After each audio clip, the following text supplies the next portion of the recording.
নমস্কাৰ এই মুহূৰ্তত জনাইছো অসমৰ প্ৰত্যেকগৰাকী জনসাধাৰণৰ বাবে কেইবাটাও গুৰুত্বপূৰ্ণ খবৰ। আজি হৈছে 16 মে।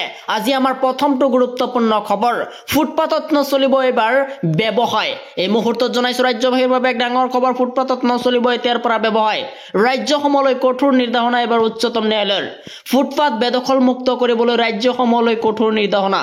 পদযাত্ৰা আৰু খোজকাঢ়ি যোৱা লোকৰ যাতায়াত সুনিশ্চিত কৰিব লাগিব আৰু ফুটপাতত চলা ব্যৱসায়ৰ বাবে বহু লোকৰ খোজ কৰাটো সুবিধা হয় আৰু প্ৰতিখন ৰাজ্যলৈ নিৰ্দেশনা জাৰি কৰিছে এবাৰ উচ্চতম ন্যায়ালয়ে আৰু ফুটপাতত নচলিব এতিয়াৰ পৰা ব্যৱসায়।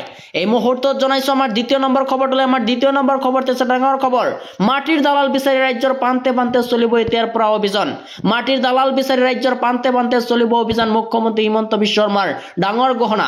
NSAৰ অধীনত কৰা হ'ব গ্ৰেপ্তাৰ আৰু মাটিৰ দালালক পুনৰ সকিয়নি এবাৰ মুখ্যমন্ত্ৰী ডক্টৰ হিমন্ত বিশ্ব শৰ্মাৰ। কোনো মাটিৰ দালাল সাৰি যাব নোৱাৰে আৰু মাটিৰ দালালক NSAত গ্ৰেপ্তাৰ কৰা হ'ব আৰু ইতিমধ্যে 2-3জন মাটিৰ দালালক গ্ৰেপ্তাৰ কৰা হৈছে।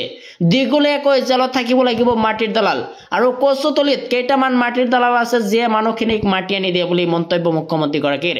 সেইকেইটা দালালকো শীঘ্ৰেই গ্ৰেপ্তাৰ কৰা হ'ব বুলি মন্তব্য মুখ্যমন্ত্ৰী ডক্টৰ হিমন্ত বিশ্ব শৰ্মাৰ।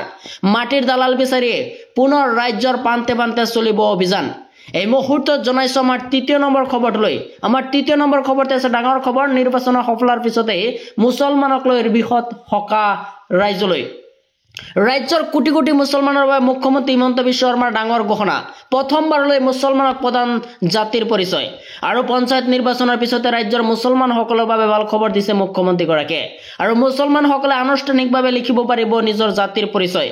সৈয়দ, জলসা আদিসকলে লিখিব পাৰিব আৰু বিজেপিক ভোট দিবলৈ সাহস কৰিছে ৰাজ্যৰ মুখ্যমন্ত্ৰীসকল আৰু ৰাজ্যৰ কোটি কোটি মুছলমানৰ বাবে মুখ্যমন্ত্ৰী হিমন্ত বিশ্ব শৰ্মাৰ এইবাৰ বৃহৎ ঘোষণা। এই মুহূৰ্তত জনাইছো আমাৰ 4 নম্বৰ খবৰটোলৈ। আমাৰ 4 নম্বৰ খবৰতে আছে ডাঙৰ খবৰ, 20 কোটি মুছলমানৰ প্ৰতিবাদ পাবনে ফল আৰু 20 কোটি মুছলমানৰ প্ৰতিবাদে পাবনে ফল। অকাফক লৈ 20 মেত হ'ব পৰৱৰ্তী শুনানি।